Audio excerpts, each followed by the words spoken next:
안녕하세요, 여러분. 오늘은 많은 분이 공감할 수 있는 이야기일 거예요.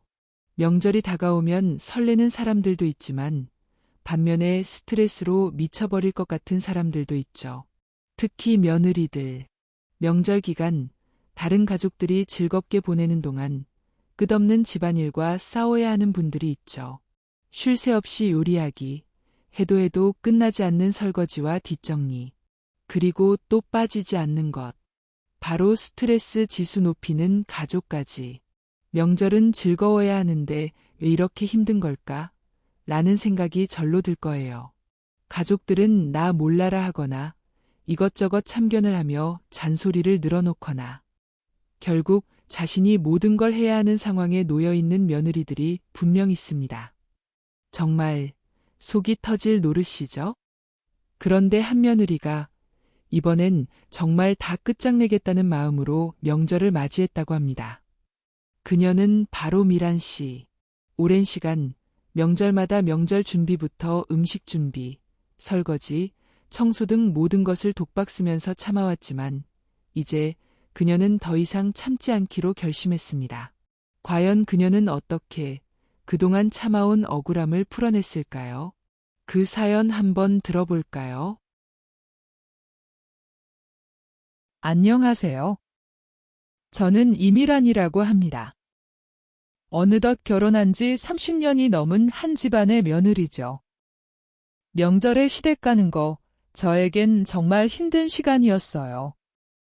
사실 그 긴 세월 동안 명절 때마다 제사 음식에 설거지, 청소까지 전부 다 혼자 떠맡고 살았거든요.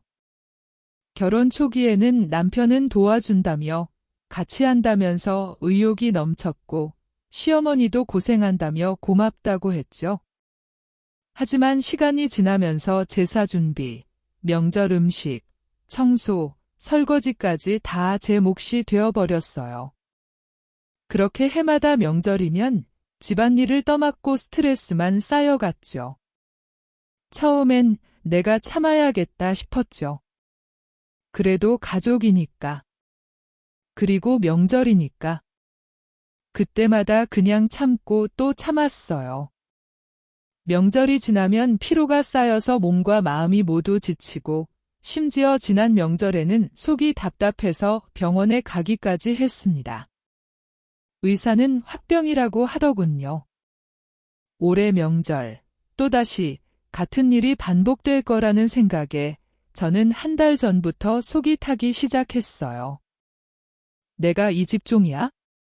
이 집안 명절, 제사 챙기려고 결혼했어? 이런 생각만 자꾸 드는 거예요. 그러던 중 이제는 내가 무조건 참고 무조건 양보하는 그런 며느리가 아니라는 걸 시댁에 보여줘야겠다고 다짐했죠. 그러지 않으면 진짜 미쳐버릴 것 같더라고요. 드디어 고대하던 명절날이 되었습니다. 음식 재료 구매 등 명절 전에 할 일은 우선 조용히 준비해 놓았죠. 명절 아침, 시댁에 도착했고 상황은 뻔했습니다. 남편은 소파에 앉아 TV 볼 준비를 하고 시어머니는 이곳저곳 안 아픈 곳이 없어 일할 기력이 없으시다며 말은 어찌나 많은지 쉬지 않고 잔소리를 하고 시아버지는 우리 집안 전통 운운하며 술상을 받아 앉아 있었죠. 드디어 행동으로 옮길 때가 왔습니다. 도대체 누구를 위한 명절이죠? 라고 소리쳤습니다. 모두가 눈이 휘둥그레졌고 그간 스트레스로 힘들어하는 저를 봐왔던 남편은 작은 목소리로 참으라고 말했죠. 참으라고. 30년을 참았다고. 그동안 나는 얼마나 많은 명절을 울면서 보냈는지 알기나 해? 나를 뺀 모두가 먹고 자고 TV나 보고 밥상은 끼니마다 받아먹고 나는 부엌에 처박혀서 한 끼 제대로 먹어보지도 못하고 나는 이 집안 식모야? 당신은 이러려고 나랑 결혼했고? 아버지 어머니는 이러려고 며느리 보셨습니까? 저는 그동안 쌓인 분노를 쏟아냈어요. 그리고 말을 이어갔습니다. 앞으로 명절과 제사 준비는 모두가 함께 해야 합니다. 제가 혼자서 모든 걸 해야 한다면 저는 이 사람 아내, 이 집 며느리 그만두겠습니다. 그때 시아버지가 조상님 뵈기 부끄럽다며 전통 운운하기 시작했죠. 그 말을 듣고 바로 대답했어요. 전통이요. 전통을 존중해야 한다는 건 알고 있습니다. 하지만 그 전통은 저만 괴롭히는 전통이었어요. 전통이 그렇게 중요한데 그 중요한 전통에 왜 다들 나 몰라라 하죠? 그 전통은 저 혼자 지켜야 이어지는 건가요? 아버님도 어머님도 그리고 남편도 이 가정의 일에 대해 더 책임감을 느껴야 해요. 그리고 그 책임은 우리가 모두 나누어 가져야 합니다. 저는 이제 더는 혼자서 모든 것을 떠맡고 싶지 않습니다. 그리고 저도 오늘 몸이 안 좋아 TV나 보면서 쉬어야겠네요. 음식을 할 재료는 다 준비해 두었으니 아쉽게도 오늘은 저를 빼고 하셔야겠어요. 저는 말을 마치고 바로 소파로 가 TV를 켰습니다. 시부모님과 남편은 어안이 벙벙해졌습니다. 그런데 어쩌겠어요. 제가 꿈쩍도 안 하니 그제서야 모두 음식을 준비하기 시작했어요. 모두가 허둥지둥이었죠. 그 모습이 너무 웃기기도 통쾌하기도 했습니다. 그동안 내가 얼마나 억울하게 살았는지 그들 스스로 느끼게 만들었거든요. 그 결과도 엉망이었죠. 제가 차려냈던 음식들과 비교할 수 없을 정도로 그들이 만든 음식은 그냥 보기에도 부자연스럽고 맛도 부족했습니다. 이번 기회에 시댁 식구들도 깨달은 게 있었어요. 제가 그동안 얼마나 고생하며 음식을 준비해왔는지 그 수고와 노력을 그동안 제대로 이해하지 못했다는 사실을요. 그들은 그날 밤 깊이 반성하며 진심으로 사과했습니다. 솔직히 한 번의 사과로 그 긴 세월 동안 혼자 고생한 제 마음이 풀리진 않았어요. 하지만 그 후로 명절이 돌아올 때마다 제 마음은 한결 편안해졌죠. 올해 명절엔 남편도, 시어머니도, 시아버지도 자연스레 모두 명절 준비에 나섰거든요. 물론 처음에는 어색하고 미숙했지만 다들 조금씩 역할을 나누며 예전처럼 저 혼자 집안일을 맡지 않게 되었죠.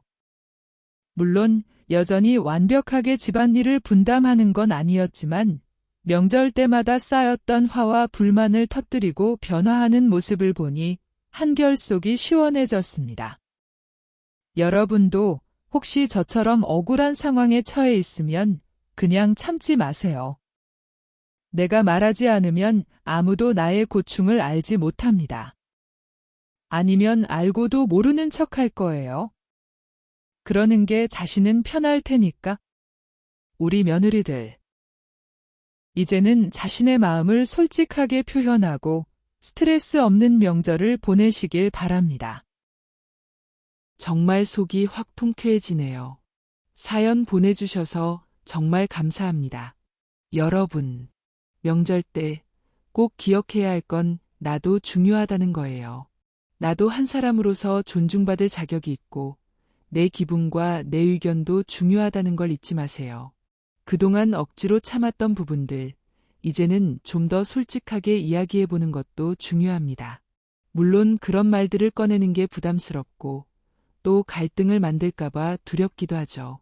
하지만 여러분, 내 마음을 표현하지 않으면 아무도 내 상황을 모른답니다. 처음 말을 꺼내는 게 정 어렵다면 점차 나의 목소리를 내는 훈련을 해보는 것도 괜찮아요. 예를 들면 명절 준비 전에 이번엔 내가 모든 걸 하는 건 힘에 부치다고 미리 말해보는 거죠. 그래도 걱정되시면 서서히 나누는 방법도 괜찮아요. 혼자서 다 하던 일을 조금씩 나누는 것부터 시작하면 그 부담이 조금씩 덜어질 거예요. 이제는 가족 모두가 협력해서 명절을 준비하는 시대입니다. 시아버지, 시어머니, 남편, 아이들 모두 함께 준비하면 명절은 더 이상 고통스러운 시간이 아니라 가족 모두가 함께 즐길 수 있는 행복한 시간이 됩니다. 그리고 며느리가 집안일을 다 할 의무가 없어요. 왜냐하면 며느리는 누군가의 귀하디 귀한 딸이기 때문입니다. 여러분, 명절 때마다 겪는 그 스트레스, 그 누구도 모른다고 생각하지 마세요. 우리는 모두 같은 사람들이고 힘든 건 같이 나누는 거죠. 그래서 여러분이 조금 더 당당하게 자신을 위해 목소리 내는 행복한 명절을 보내길 바랍니다. 오늘의 이야기가 공감되셨다면 주변 분들과 공유해 주시고 좋아요와 구독 부탁드립니다. 여러분의 격려가 저에게 큰 응원과 힘이 된답니다. 언제나 정성 가득한 이야기로 늘 함께 할게요.